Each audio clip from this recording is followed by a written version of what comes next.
133 pounds, 6 pounds over the contracted weight limit of 127. Marquez, who originally had weighed in at 127, had to leave the arena, come back, weigh in 5 pounds heavier at 132 in order to be in the same weight class with Licona so that the local governing body would sanction the fight. At this point, HBO decided to move the original main event up first and the other fight to the main event because, frankly, it's a truer test of top talent in the sport. Right now, with Larry Merchant, let's take a closer look at the two fighters who are already in the ring for the over-the-weight bout, starting with Marcos Licona. Larry? Licona's weight problem cost him $25,000 in a renegotiation with Marquez. Marquez gets the $25,000 that comes off his $70,000 purse, now $45,000. His best fight so far against Oscar Larios, a top 122-pound junior of featherweight, in which he showed himself well, but was beaten clearly. And he has a day job in Southern California around Newport Beach. He cleans yachts, and he's going into the yacht cleaning business when this is all over, and tells us that many of his clients will be watching this fight tonight from their yachts. And right across the ring, a Mexican fighter who is ranked by many equal to his Mexican countrymen, who are the kingpins in the 126-pound division, Eric Morales and Marco Antonio Barrera. This is Juan Manuel Marquez. Marquez is furious about Gainer's pullout. He says it's the third time they had a chance to fight, and Gainer found a reason not to. He doubts that Gainer even has a pectoral muscle. And he asks, why does he have to fight Gainer? There is some discussion of rematching them in November. That now looks dead. Perhaps sometime in the future they'll meet. Finally, as all boxing fans know, he is the brother of the bantamweight champion of the world, Rafael Marquez. Quickly now, let's look at the tail of the tape for Juan Manuel Marquez and last-minute substitute opponent Marcos Licona. And you'll see that Marquez is 29. He'll be 30 years old next week. He's got a 3-inch height advantage. The arm length measured from under the arm to the end of the fist is equal. They weighed in, as you know, well over the 127-pound contracted weight limit for the fight. Tonight, Marquez enters as a junior welterweight at 138 pounds. Licona enters as a small welterweight at 142. Rules of the bout with our unofficial ringside scorer, Harold Letterman. The Juan Manuel Marquez Marcos Licona fight is scheduled for 10 rounds, non-title, using the rules of the Mohegan Tribe Department of Athletic Regulation. The 3 knockdown rule is in effect. The doctor or the referee can stop the fight in case a cut is caused by an accidental headbutt. We go to the scorecards after 3 rounds have been completed, and you can be saved by the bell in the 10th and final round only. Jim. Let's go to Michael Buffer for the official introductions. Ladies and gentlemen, good evening and welcome to Mohegan Sun here in Uncasville, Connecticut, where tonight DeBella Entertainment, in association with Mohegan Sun and the King of Beers Budweiser, is proud to present HBO's Boxing After Dark, an evening of professional boxing for your entertainment. These bouts tonight are sanctioned by the Mohegan Tribe Department of Athletic Regulation. The scoring for the first fight will be done by our 3 judges at ringside, Thomas Kazmarek, Julie Letterman, and Clark Sammartino. And when the bell rings, your referee in charge of the action, Richard Flaherty. And now 10 rounds of boxing in a special over-the-limit featherweight contest. Introducing first, fighting out of the blue corner, wearing black trimmed with silver and officially weighing in at 133 pounds. His professional record stands at 20 victories, including 7 knockouts, with 3 defeats and 1 draw. From Ciudad de Mexico and Westminster Boxing Club, here is Marcos Licona.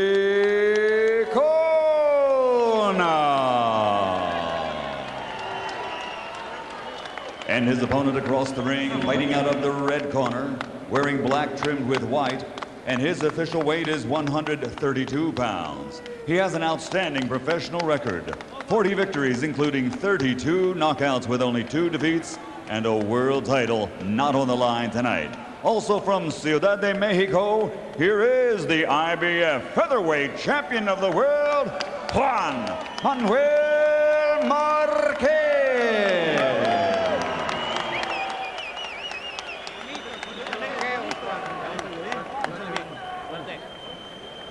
Okay, gentlemen, we went over the rules in the dressing room.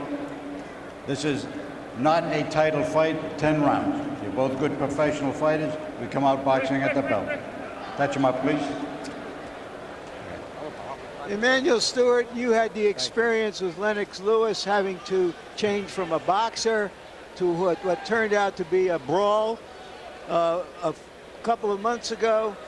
What difficulty might Marquez have going from Gainer, a tall southpaw, to Licona, a straight-ahead brawler?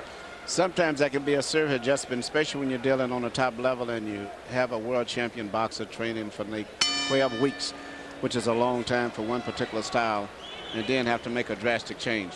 In the case of Lennox, it was a major change because he had to fight a guy who was much taller, and he was not used to that. But I think in this case here, Marquez would be able to handle the adjustment very well because he's fighting a guy who's still a right-handed fighter, which is what he's probably been working with most of his career. If you watched Marquez's little brother Rafael knock out Timmy Austin earlier this year to take over the bantamweight division, you saw his hard right hand, the knockout punch that put away Austin. Marquez, more of a technician than his little brother, brilliant with the jab when he's on, good right hand behind it, has every punch in the arsenal.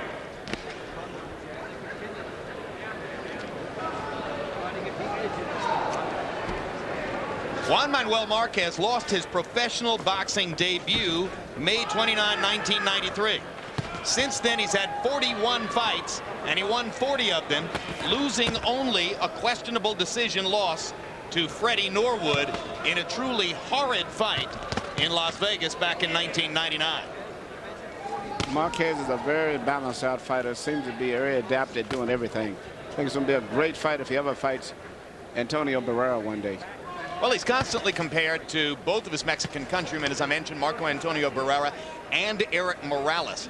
I think he's perhaps a solider puncher than Morales and a more consistent fighter. Morales seems to be up and down like a yo-yo according to his opposition. That's true, and this guy's been very consistent in all of his fights that I've saw him in. And I guess he's got a good sparring partner in his brother, too. And a terrific trainer in Nacho Beristain, who's had a long and colorful history and trained several champions, including Daniel Zaragoza. Most all of the great champions that's coming from Mexico in the last 10, 15 years have pretty much come from his stable down there.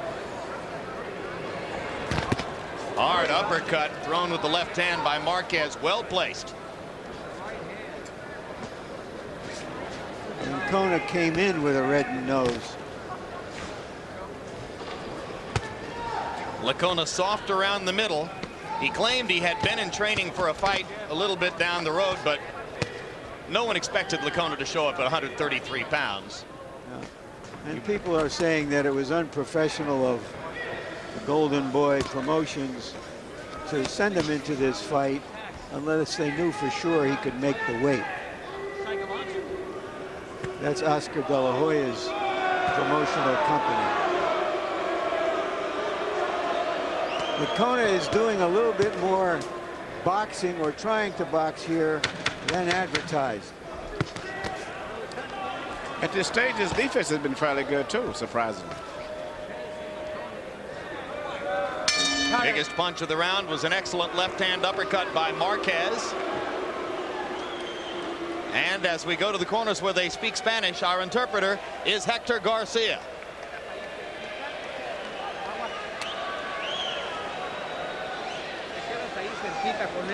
You're standing there too close to him. You're throwing punches, but he's throwing at the same time, and he's hitting you. Give me the grease. He's throwing at the same time, and he's heavier than you.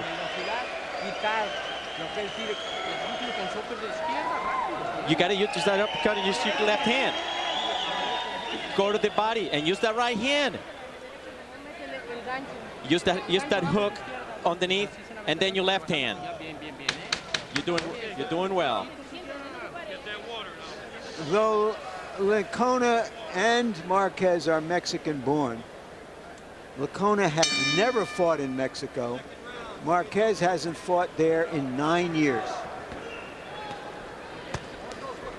It's typical of most of the Mexicans. They are pretty much not only fighting often in America where the money is in the championship, but they actually training most of the time in America. CompuBox numbers in round one. Marquez 14 out of 48. Measured start. Licona only 4 out of 35.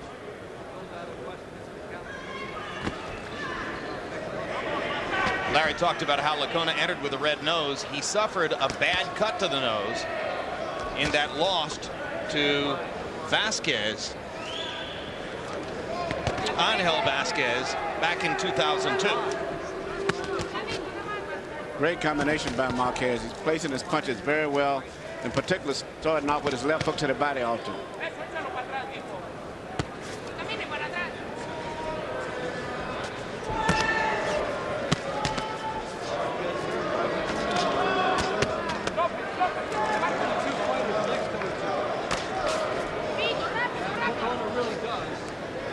Marquez is routinely patient, takes his time and waits for the good opportunities. He says if he had one thing to do over in his career, he wouldn't be quite so patient against Freddie Norwood.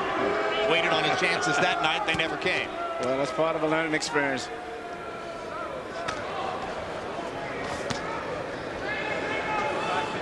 Licona is fighting a very intelligent fight at this stage. He's fighting very much on the same pattern, the same tempo as the champion is. Placing his punches, pretty good defense. But Marquez lands a right hand over the top and a solid left hook. It's going to be hard to knock Licona around in there. Licona enjoying what appears to be a weight advantage. Larry, you were at the weigh-in. What do you suppose Marquez really weighs?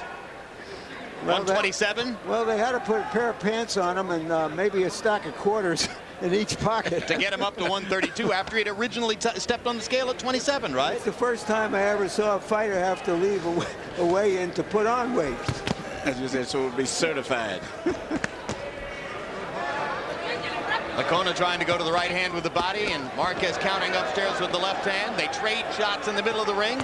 Generally, it's Marquez beating Licona to the punch. But Licona is a little bit slower, but he's very much in this fight at this stage. Triple left hand by Juan Manuel Marquez.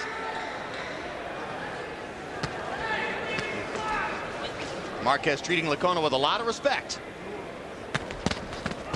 Licona is meeting him punch to punch at this stage.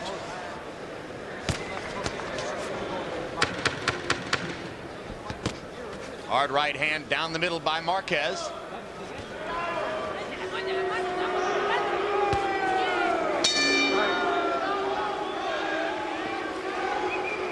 Two rounds in.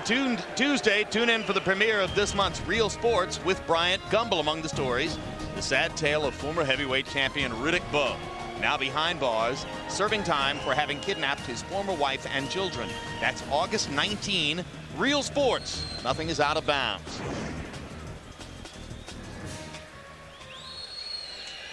We got to start throwing more punches, okay? And I want combinations. Move your head side to side. Don't throw yourself on top of him.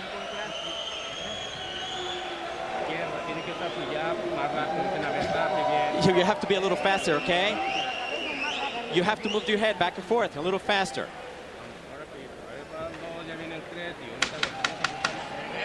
Here Marquez lands a couple of lefts and a little bit of a right. Good left hook. He appears to be a little bit tentative, perhaps because he's not seeing the Licona that he expected to see. No, I don't think anyone. And he hasn't been able to establish any real dominance at this point. The fight is still pretty much going nip and tuck. A little bit favoring Marquez, but he haven't really dominated.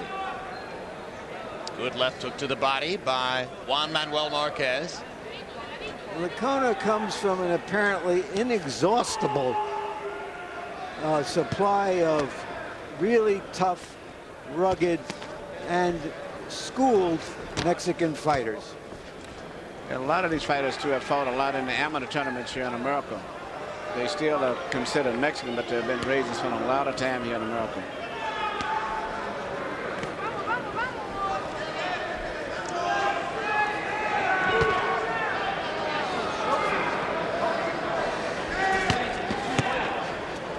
Marquez risking a big right hand over the top. Licona tried to come back to the body. So far, Marcus Licona, billed as a brawler, has boxed. And that seems to have slowed the pace of Juan Manuel Marquez, although he's finding plenty of chances to get that left hook to the body in. Well, he tells us his favorite movie is Raging Bull. No Raging Bull tonight yet. He being Licona. Yes. Yeah.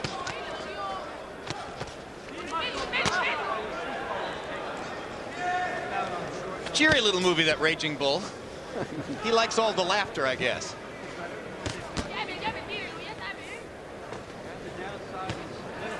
Maybe he watches it on tape while he's cleaning yachts.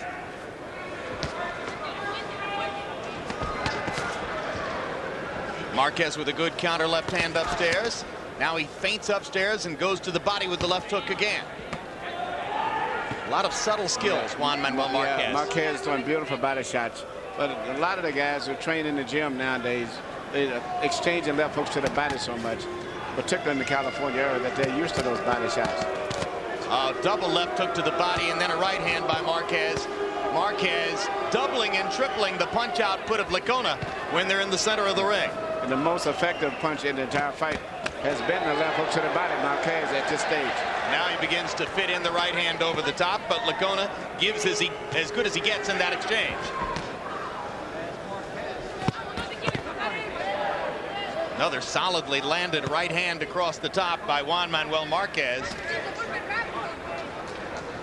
But Licona's so big at 142 pounds entering the ring tonight that for Marquez, this might be a little bit like hitting the heavy bag. Oh, yeah, it's punching on a big, heavy target. It can absorb a lot more punishment than a smaller ring.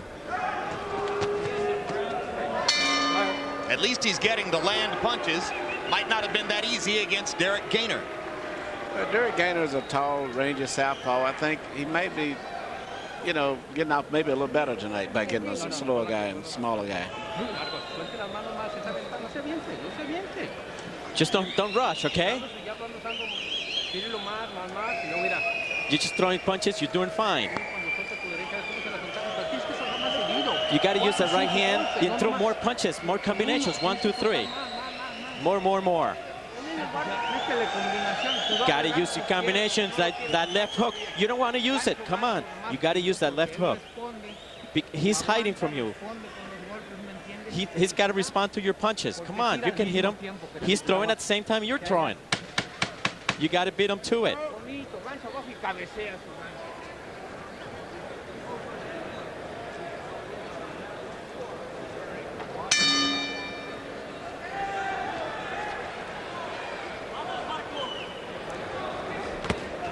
Round 4 of a scheduled 10 between Juan Manuel Marquez and Marcus Licona, fighting well over the original featherweight limit for the bout.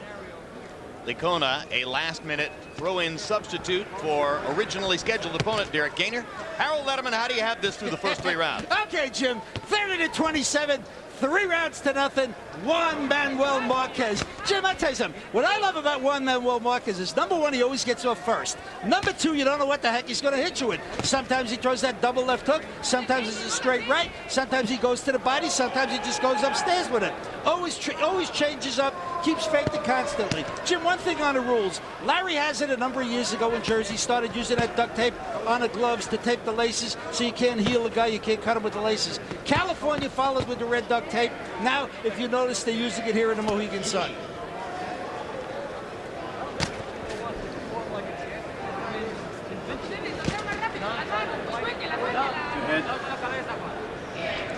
As the fight seems to be progressing, Marquez seems to be getting more comfortable, getting into his rhythm, whereas it seems as Licona is kind of looking and feeling, seeming a little bit more uncomfortable with the whole situation now. Marquez clearly no longer apprehensive about Licona's greater size, letting his hands go in offensive flurries. You saw the triple left hook. You saw the 3 jabs in a row, followed by the right hand. There again, doubling up with the left hook. Juan Manuel Marquez, very technically proficient fighter. Yes, he is.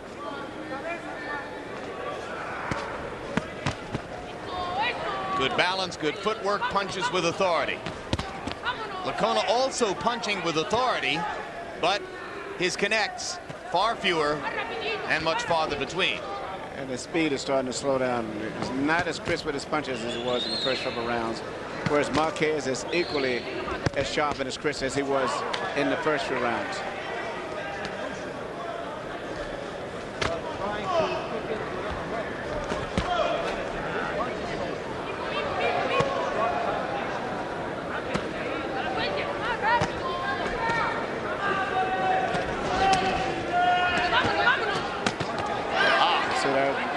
To the top and then underneath to the uppercut. With the same hand. Beautiful Terrific execution, yes. And earlier I saw him block a punch with his left elbow and then throw a punch with the left hand at the same time. And now the left uppercut followed by the left to the rib cage. Yeah, doing so many different things. And at this stage of the fight, it's hard for a fighter who's getting fatigued to even think to keep up with the different things that he's doing. It would be so exciting to see Marquez face off with Marco Antonio Barrera because they both have so much game. Two of my favorites. Tremendously skilled.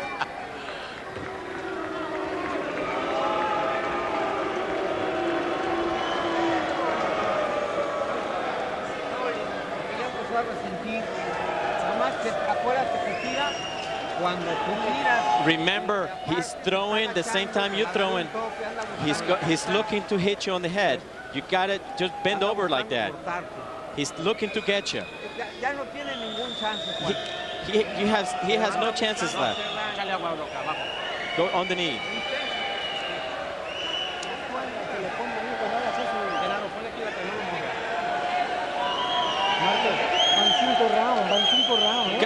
There's 5 rounds to go. You see here how Marquez is landing clean blows. Good fighters don't get hit with those kind of clean blows very often.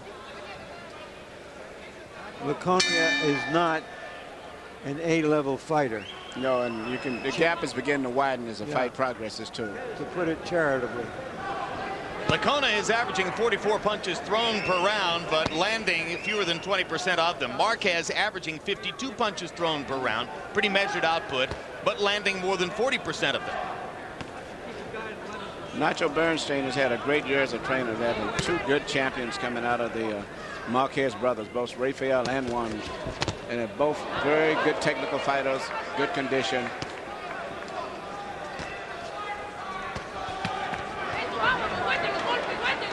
Bernstein says the one thing he'll never do with a fighter is talk knockout. The goal is always to win as many rounds as possible and see your left hand raised. If a knockout happens, it's never by plan. Of course, that's one thing when you're training a fighter like Zaragoza who isn't going to knock anybody out, you know? Zaragoza couldn't have knocked people out with a shovel, but still won an enormously high percentage of his fights. And Marquez is a different story. Different story, and I love knockouts. You can bet the fighters think about him. And especially after the way we saw all these recent decisions, you don't never know when you want to fight if it's going to a decision nowadays.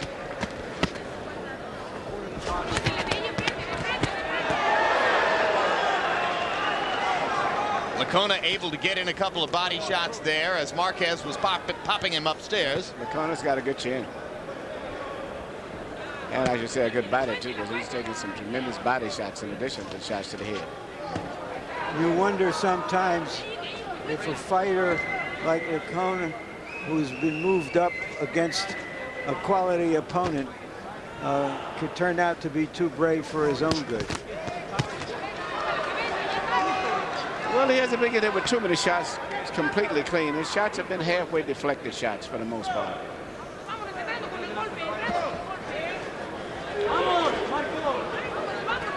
Larry, for entertainment value, we want him to be braver than is for his own good, right? We'd prefer that to the opposite. Well, I only mention that because it's obvious that he is not in supreme condition for this fight. Between rounds, we'll get a look at a 140-pound prospect who performed on the undercard, an unbeaten fighter from the Bronx, who's arousing some attention in the sport. The 140-pound weight class, overwhelmingly rich with talent. Here's another face who could be part of the championship mix in the future. We'll show him to you in just a minute. Very impressive fighter tonight.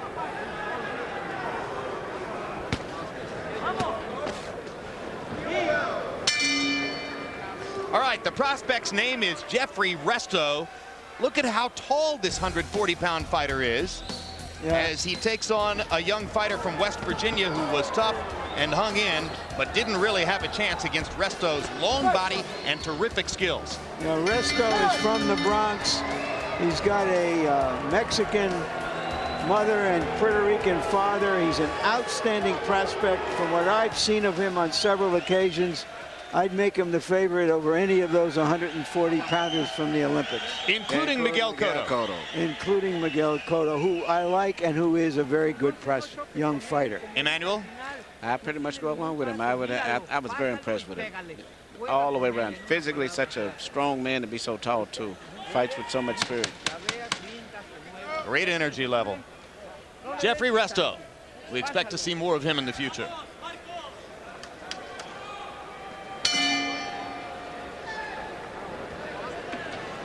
Juan Manuel Marquez has worked in the past as an accountant when not boxing.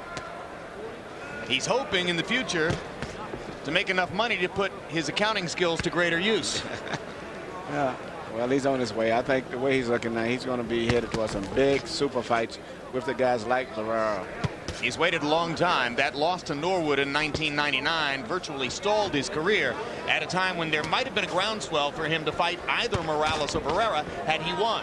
Yeah, and then there was another misstep when his camp turned down an opportunity to fight Prince Nassim before Barrera did for business reasons.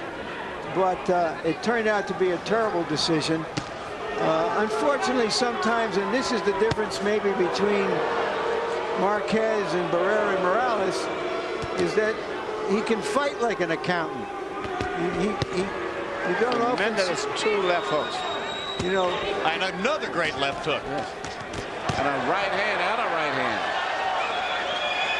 I wonder if Licona, if he didn't weigh 142, if Licona were in here at 127, I wonder if he could have stood up to that stuff. Personally, I would say no. I think the weight is making him able to absorb the punches. In addition to having a good chin.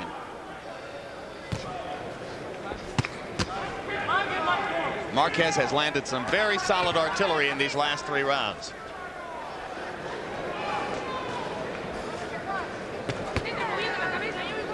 He's landed with some great left hooks to the head this round. Earlier, he was landing with a lot of right hands on the top and left hooks to the body. So Licona doesn't know what to prepare for. And now Marquez doubling and tripling on that solid jab and landing with the left hook again. Remarkably accurate punching by Marquez. They get in the fight like a well-oiled machine, much like Antonio Barrera.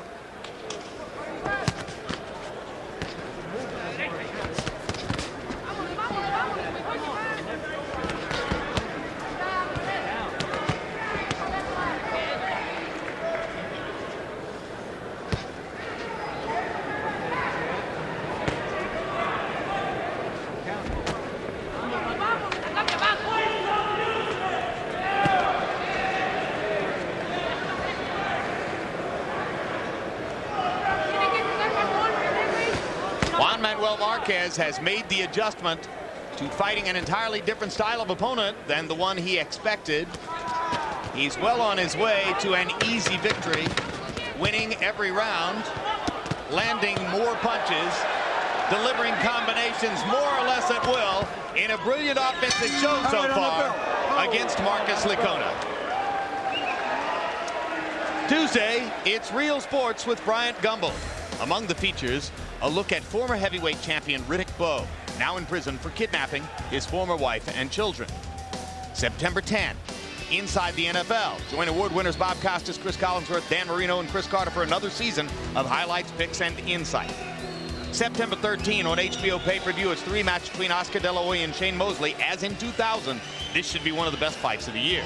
And 3 days later, it's the premiere of the documentary, The Curse of the Bambino. Frustrated Red Sox fans detail why their beloved team hasn't won the World Series since before Babe Ruth was sold to the Yankees. Just lower your, throw your punch, lower yourself, and move your head side to side. Let's go. In round 6, CompuBox found Juan Manuel Marquez landing 20 of 39 power shots. That's 51% of his power shots. We mentioned Marco Antonio Barrera. Those are Barrera-type numbers. Harold Letterman, how do you have it through 6? Hey, Jim, let me ask you something. Does anybody know who the referee is? Because I haven't seen it clinch the whole fight. Richard Flaherty of Braintree, Massachusetts. 6-0, 60-54, Juan Manuel Marquez. Jim, he's just too quick, got every move of the book. Really, it's clean punching, effective aggressiveness, getting off first, and landing great combinations. 6-0, Marquez.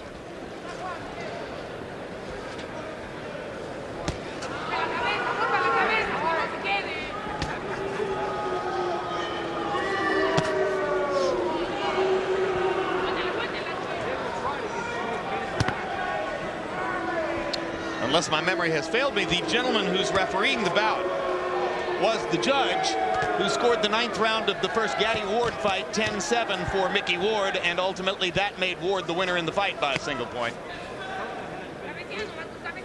So in case you ever wanted to put a face with that name, that's the man in the background.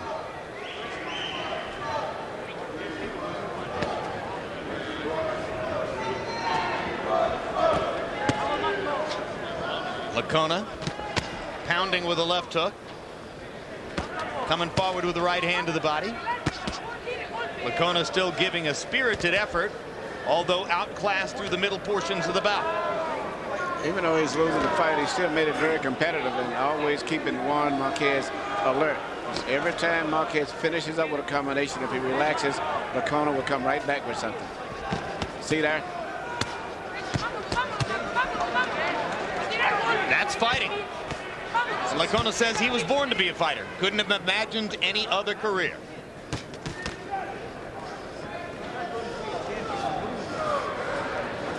Although he's thinking that he might want to buy the boat cleaning business he's been working in down in Newport Beach.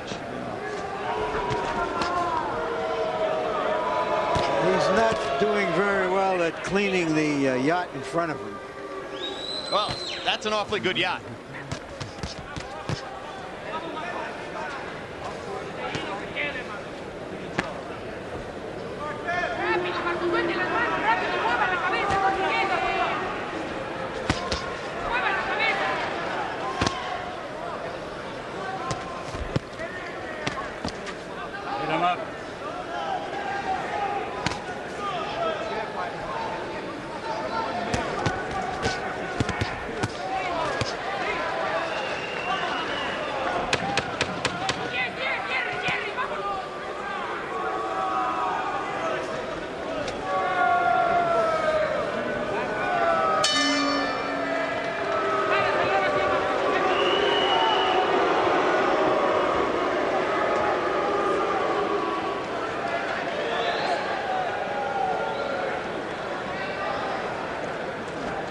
We are at the Mohegan Sun in the woods of eastern Connecticut, one of the most spectacular facilities to be found anywhere in the world. What a superstructure. You walk around here and you say, this place is amazing.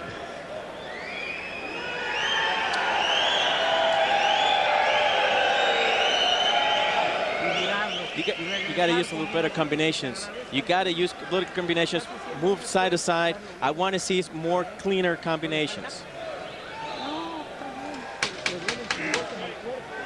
He's hitting in the body. You got to move back.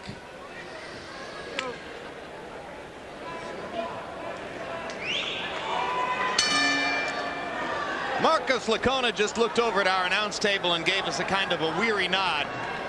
Looked as though he would have liked to have mustered a smile, but couldn't quite do so. Total in round 7, Juan Manuel Marquez 15 out of 47, most of them power shots. And Licona 10 out of 42. You know, Licona has never been knocked out before, and that might have been a factor in the decision when the Golden Boy promotion decided to take the fight, figuring they had everything to gain and very little to lose, and that he wouldn't embarrass him. He went the distance against Larios, and though he lost by lopsided scores, he and his followers thought the fight should have been marked closer. He's fighting one of the greatest, I think, most talented fighters in the world today, and fighting a very credible fight. But he's also a useful foil for showing how dazzling Juan Manuel Marquez's offense can be when he gets it going. Great display. And if Marquez has a big fight coming up and he could talk him into it and pay him the right price, he would be great for sparring. Tremendous sparring partner. Great In sparring fact, partner. you know, Marquez may be a little disappointed that he's likely to have to go the full 10-round distance to get the win tonight, but assuming he doesn't get caught with anything big from Licona, it's going to be great work for him. And it's impressed me that he can fight at this pace and still have good punch and pound accuracy going into the final rounds of the fight. You know, just to the naked eye, his body looks stronger than that of Marco Antonio Barrera's. Of course, Barrera is deceptively strong and so quick with the left hook. A lot of guys just have that body makeup. Larry Holmes was never one of those, what you say, cut guys, but physically one of the strongest heavyweights of modern times. And that's the way some guys are built. Even Julio Cesar Chavez was physically one of the strongest guys I have ever trained. But a lot of guys are just not cut that way.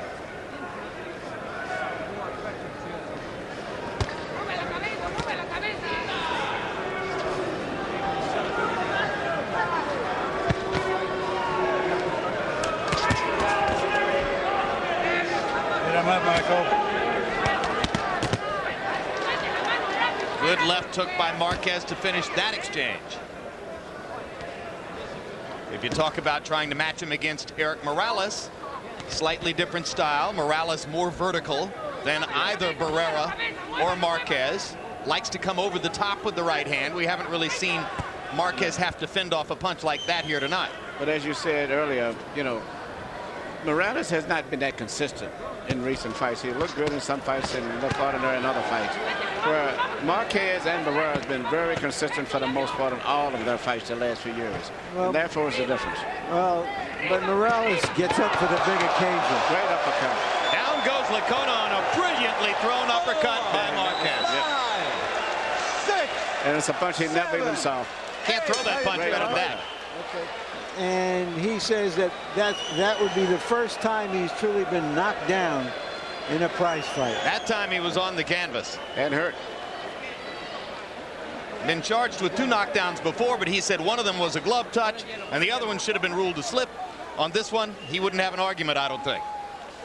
You know, Marquez is throwing so many different punches from different angles. He's been hitting with right hands, he's been left hooks to the body, left hook on the chin, and then he comes up with a right uppercut. It's almost like cheating.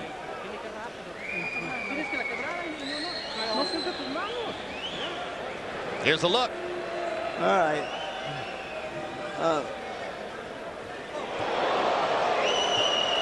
Right uppercut that you saw. Licona's doing the best he can. He's trying to compete.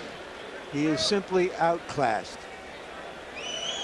He lunged just a little bit with that right hand, left his chin hanging out there, and Marquez said, thank you. Marquez got great eye concentration and focus, too.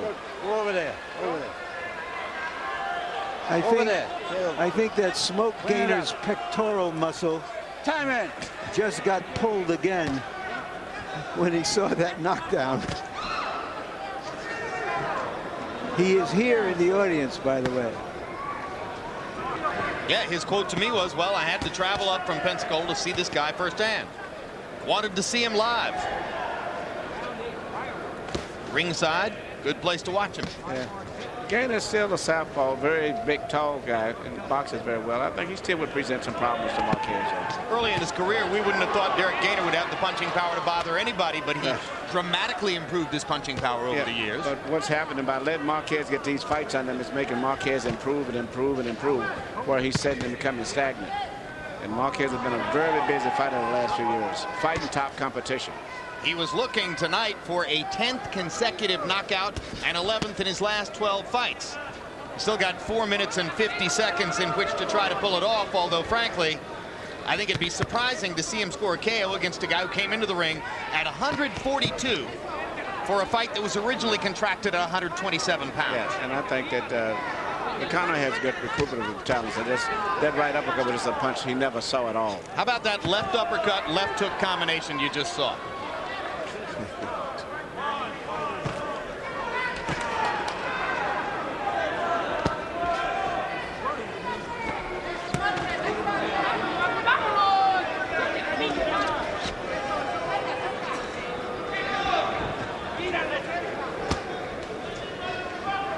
You know, I've seen some guys who could effectively throw left hook, then left uppercut.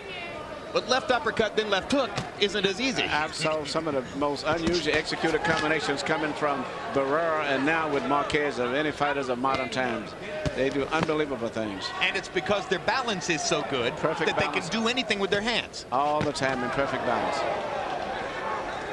This is becoming target practice for Marquez, who's batting Licona around the ring.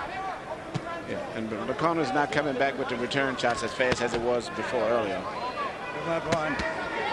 See, earlier he would always come back with combinations after Marquez would finish up. Now he's not able to do that.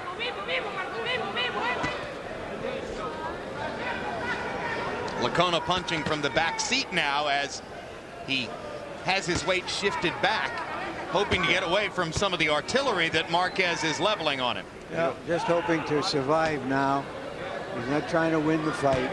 He just wants to be there when the last bell rings. I agree with you, Larry.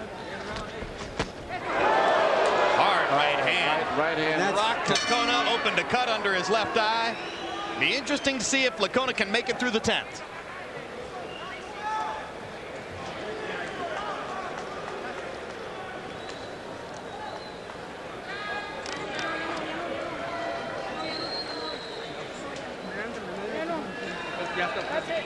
That's it. That's it. I'm cut. It may be that his corner is using that cut as an excuse to stop the fight. It's probably a fight that should be stopped. I think at the end of the 8th round, the fight for the most part ended anyway. Licona only threw 25 punches in the 9th round. The cut is too big. Stop the fight. No mas. No more. No mas. You heard. So the fight will be stopped, and the knockout streak continues for Juan Manuel Marquez. A 10th consecutive KO for Marquez in what I saw, guys, as a pretty outstanding offensive performance. Great performance tonight. Great diversification of combinations. He's a beautiful craftsman. The question would be against a Barrera or Morales of whether he has the kind of spirit they do. What happens after you get hit and hurt? Would he be confident in the big event? Right. Both of them have mastered the big event before. They have proven over and over again that they are big-time fighters. I believe not just craftsmen. I think he's going to hold up when he gets there. I think he'll hold up and he'll compete on a top level just as effective as he has on this level here. I hope he sees the light of day against one or the other or both, because this was further demonstration of Juan Manuel Marquez's tremendous value. He picks up his 41st win in 43 fights. As I mentioned, he lost his professional debut way back in 1993, and since then has been all but impeccable, losing only a foul-filled fight with Freddie Norwood in '99.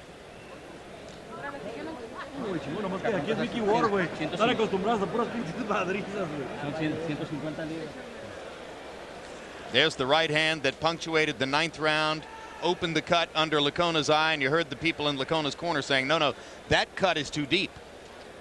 Obviously, if this was a close fight, that cut wouldn't be too deep.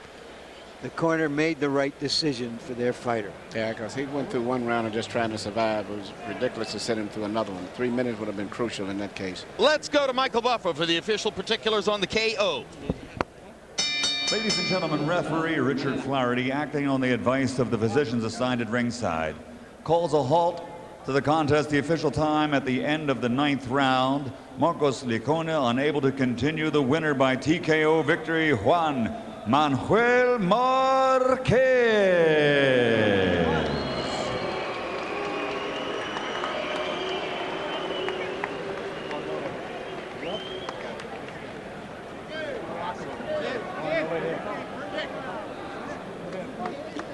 Final CompuBox numbers: Marquez 172 out of 488, 35% overall, reducing Licona to only 16%. Licona bravely getting off 383 punches in the face of a hailstorm of solid shots from Juan Manuel Marquez. Power punches: Marquez 109 out of 259, more than 40%.